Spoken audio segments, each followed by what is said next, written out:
Des putains de livres de fous. Dans un 30 ans, il n'y en aura plus d'infoproduits. Ils ont pris leur cerveau et qu'ils l'ont. Bienvenue dans cette nouvelle vidéo. Ça fait un petit moment que j'ai pas tourné. J'étais malade, j'avais beaucoup de taf. Ne vous inquiétez pas, je suis de retour.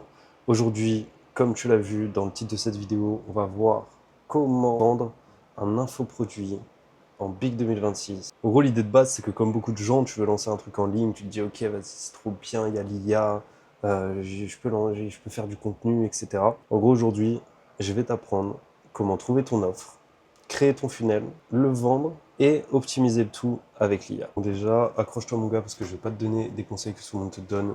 On va essayer d'aller un peu plus loin en profondeur.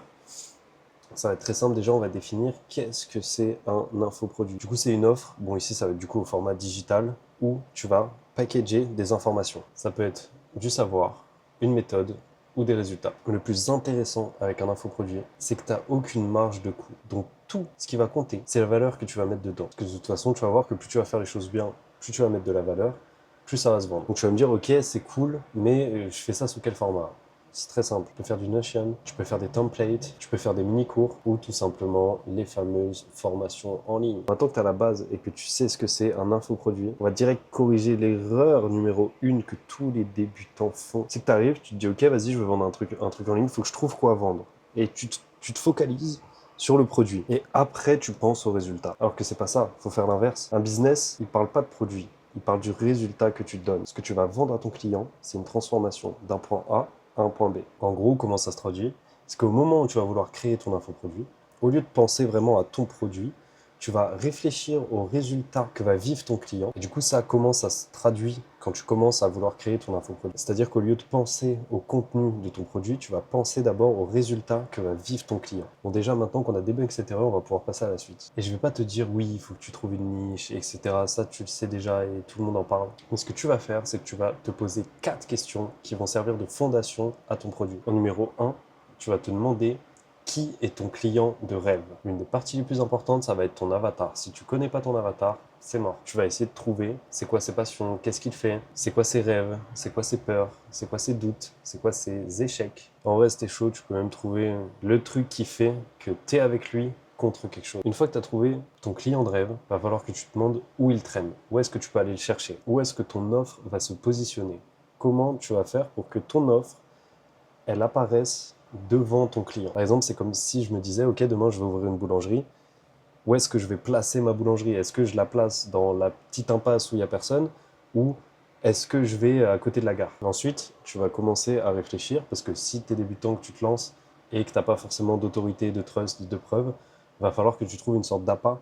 Ça peut être un lead magnet, ça peut être ce que tu veux. En gros, va falloir que tu lui permettes d'avoir un résultat gratuitement. C'est ce qu'il va faire après qu'il va acheter ton offre. Donc, troisième question, quel appât? Ensuite, la quatrième question, quel résultat final tu veux lui donner? Et ça, je t'en ai parlé juste avant, c'est hyper important. En gros, le but de cette technique, ça va être de créer une sorte de petit produit d'appel qui donne un résultat vraiment très concret et qui va te servir à vendre ton vrai produit derrière. Et je te demande pas de mettre en place un funnel de fou, juste produit d'appel, ton offre. Ton premier infoproduit, il doit être simple et résoudre un seul problème précis.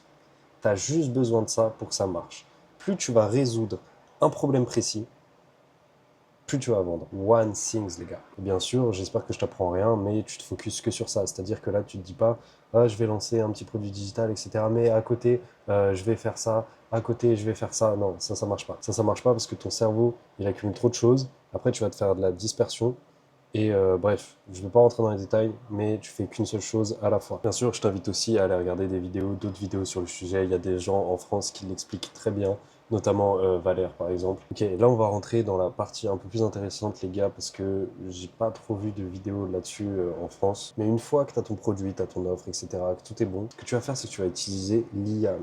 Parce que l'IA, c'est un putain d'outil. Donc aujourd'hui, moi je vais te parler de Claude Code, parce que c'est ça que j'utilise moi au quotidien pour travailler. Et en gros, si tu veux un peu le principe de base que tu vas mettre en place, c'est que tu vas chercher avec Claude Code à pas avoir les mêmes infos que tout le monde. Ça va être un peu ton minimum compétitif. Plus tu as les mêmes infos que tout le monde, plus tu fais comme tout le monde, plus tu as les mêmes résultats que tout le monde. Et bon, Dieu sait qu'il y en a qui galèrent bien. Donc je vais te donner ma technique que j'utilise au quotidien pour bosser et qui a fait une vraie différence sur mon chiffre d'affaires, sur mon acquisition, sur ma conversion, sur tout ce que tu veux. En gros, ce que tu vas faire. Et le pire, c'est que c'est archi simple en vrai.